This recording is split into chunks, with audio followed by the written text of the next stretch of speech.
It is the end of the world. Outside, the sky is on fire, and hot rocks from space are evaporating the Thames. I read this all on my phone. Modernity is broken and leaking. I make games with my friend Colin Leduc as the Sand Gardeners. It's his birthday today. And weekly protests are still ongoing in France, as they have been all year. You may have played one of our games at an event before in their superior installation versions.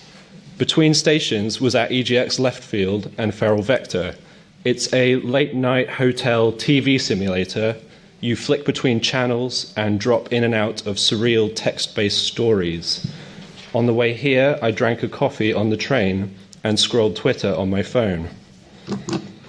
Exhaustlands was at EGX Resd Left Field, a moody, collaborative road trip exploration to build an anti-fascist army. This game was naively optimistic. For the show, we forced players to interact with it through a modified child's toy. I am terrified of the future. This talk is going to be quite scattershot. I'm here to talk about video games as collage. I'll talk about how we can take inspiration from collage, both as a visual form and as a conceptual process to embody during production. I'll talk a little about the relationship between images, the way the juxtaposition between two things can create meaning, and hopefully encourage some positive destruction, so we can build something beautiful from the rubble. So to set the tone of the thing, I thought I'd start with a clip from art school staple, John Berger's BBC series Ways of Seeing. This is where the content warning fits in. There's some distressing images around the same level of what they show on TV for comic relief. So if we could play the clip. All are elements of the same culture, our culture. Yet between each page, there is such a fissure, such a disconnection, such incoherence, that one can only say this culture is mad. On pages like these, reality itself becomes unrecognizable. It is difficult in this clamor to explain why one set of victims deserves more attention and more help than any others. There have been so many refugees in recent years. Aperitifs can be a bit sweet for today's taste, so a lot of people go to the other extreme and serve dry drinks that taste of nothing. What do words mean when juxtaposed like this? What happens in East Pakistan, or for that matter Birmingham, any historic event anywhere, is always on the far side of the frontier of the publicity dream. What happens out there happens to strangers whose fate is meant to be different from ours. What happens in the dream is meant to happen to us. Things happen after a bloody path.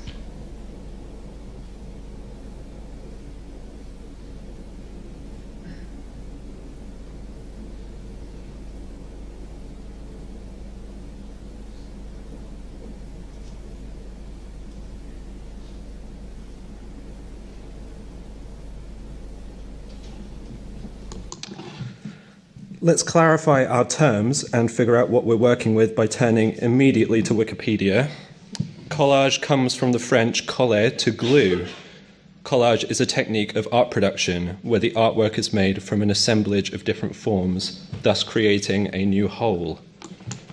On the day of writing this talk, these headlines were trending. There's something seriously wrong and broken with the way I experience reality. I am beginning to feel like I cannot trust anything I see. Connections are being made that I didn't ask for.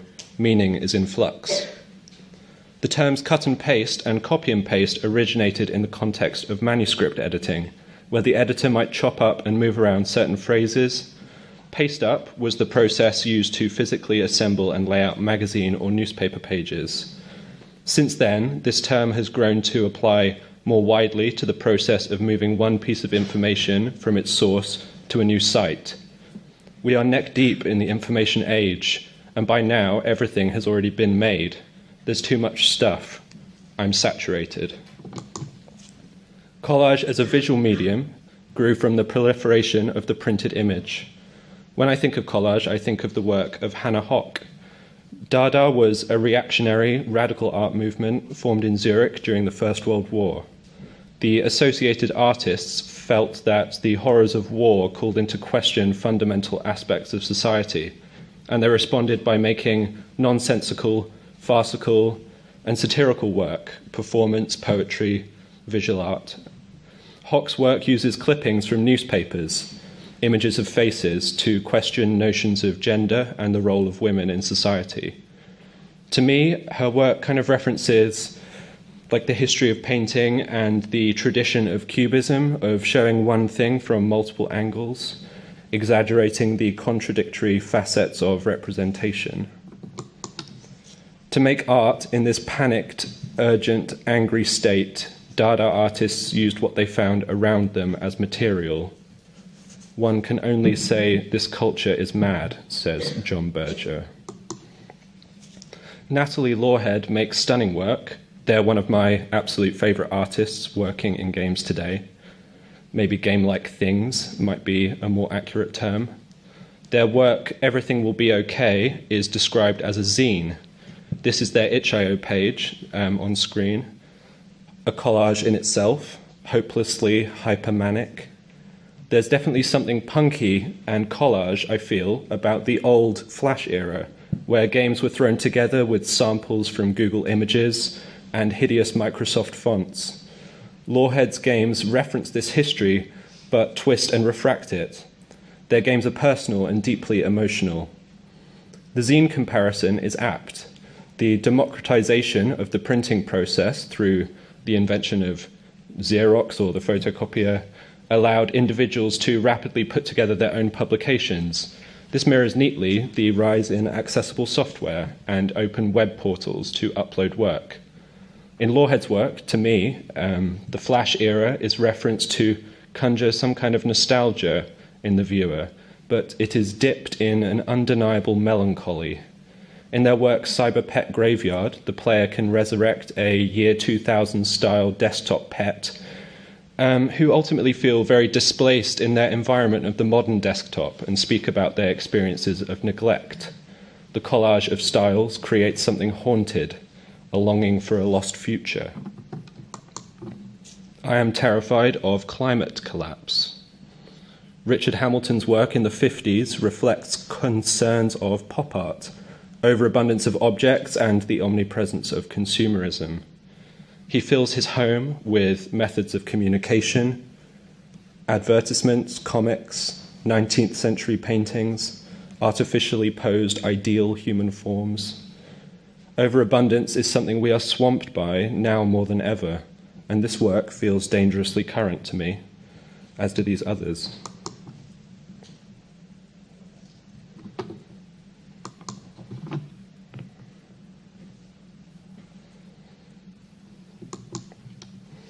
Hamilton was a big inspiration for me when designing spaces for an unfinished project called Brownie Cove Hotel.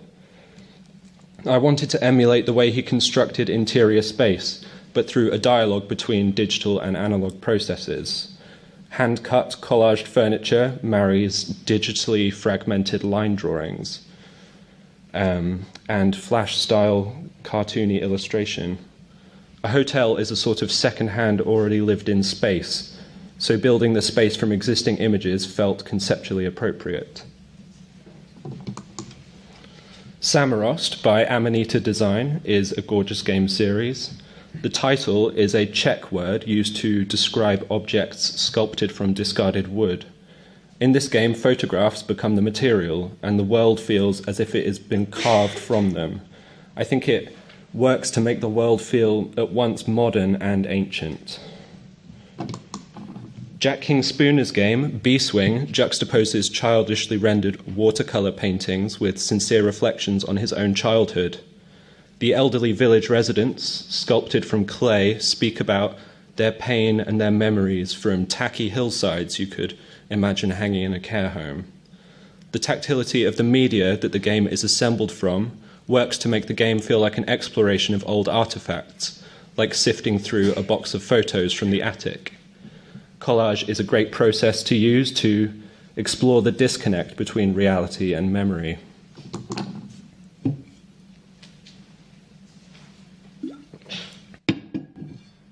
Pioneering conceptual artist Douglas Schwabler wrote in 1969, "The world is full of objects, more or less interesting. I do not wish to add any more." In 3D space, collage is called assemblage. This is a long tradition of art. 3D isn't really my speciality, so I'm only going to touch on it. This work of Sarah Lucas's uses her own sculptural language to discuss sexual objectification. The arrangement of familiar objects creates an interesting tension. It's somehow both mundane and suggestive, eerie and comforting. Assemblage is a great thing to look at, I think, when thinking about video games. When we arrange objects and actors within scenes, we're kind of performing a sort of assemblage. The Unity Asset Store allows game developers to buy pre-made assets and import them. Cosmo D and Studio Oleomingus both make games that I would describe as assemblages in the way they combine, familiar objects in a surreal and disconnected way. David Kanaga's masterpiece, I'm going to say, Eukerspiel, is a psychedelic dog opera made almost entirely from models bought on the Unity Asset Store. The game uses its assemblage form as a way of discussing issues of labor in the video game industry and the overly punitive copyright system that currently favors corporations and restricts flow of information. The use of outsourced assets here becomes part of the conversation of the game. Some bought, some stolen. One section of the game, for example, takes place in a warped version of Kokiri Forest from Ocarina of Time, destroyed by rising sea levels. Returning to my obsession with hotels, this game, Definition of a Guest, was made with objects from the Unity Asset Store. A whole hotel room we bought wholesale. Again, we were trying to make a space feel second-hand and lived in. These objects have a kind of trashy, grimy feel to them because they're obviously bought in and not made bespoke. To close off the room here, I very lazily moved a door and stretched it to fit the doorway you can see there, and I think the glitchy brokenness adds to the eeriness and the texture. Our game, Some Excavated Wounds, that we made with Mark Loths, uses pre-made assets to discuss ideas of labor and the quality of digital material. This Amazon cardboard box, when mined by the player, breaks down into solid chunks of digital stone. The writing process bled into another day. These were the trending headlines. That kind of covers collage as aesthetic, so what can collage offer us as a conceptual process? Let's return to the safety of Wikipedia for another definition. Montage is the French word for editing, the edit, the cut and paste.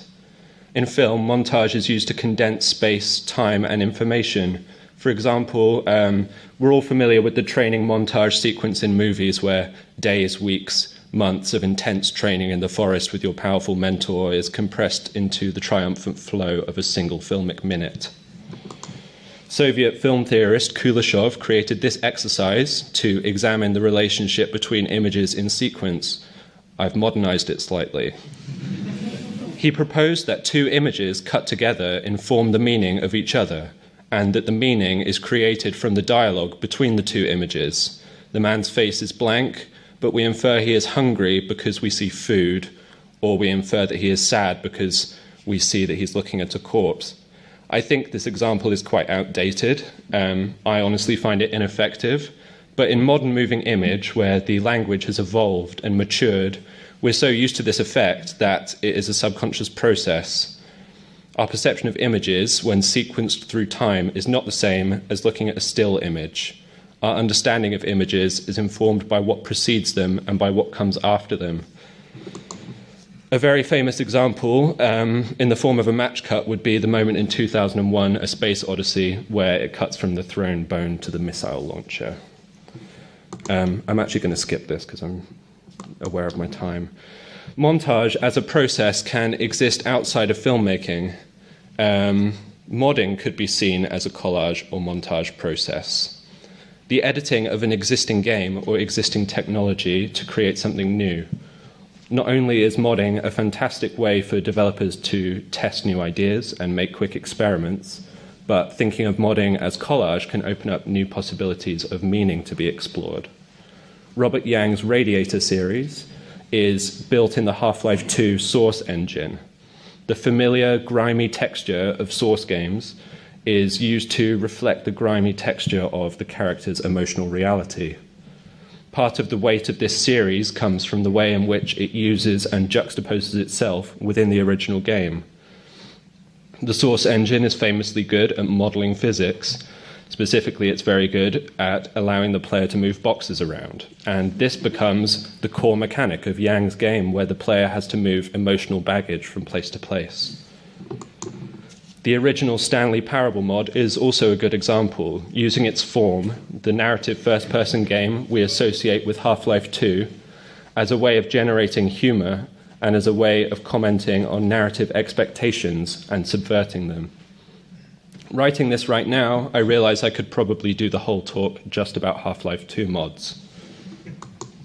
Or Dark Souls mods. As John Berger tells us, one can only say this culture is mad. When we tweet or speak through social media, we are writing for an audience. But this audience is an imaginary one. We do not know who reads our tweets, and so when we compose them, we are estimating the contexts in which people will read them. This has been described by social media researcher Dana Boyd as context collapse. When we tweet, we are writing for an audience made up of people from across different areas of our lives: real-life friends, family, colleagues, gamers. When we write for this imaginary contextless group, we self-censor and end up writing vaguely, untruthfully, and for no one. We also consume everything in this same space, in this stream. The images we are fed have no relationship to each other, but we experience them one after the other at a rapid pace. It's an experience of violence, of abuse, of confusion. The possibility space for meaning between each is both infinite and non-existent. What is this experience? Everything is rendered meaningless. The context is collapsed. In Getting Over It, Bennett Foddy describes something similar.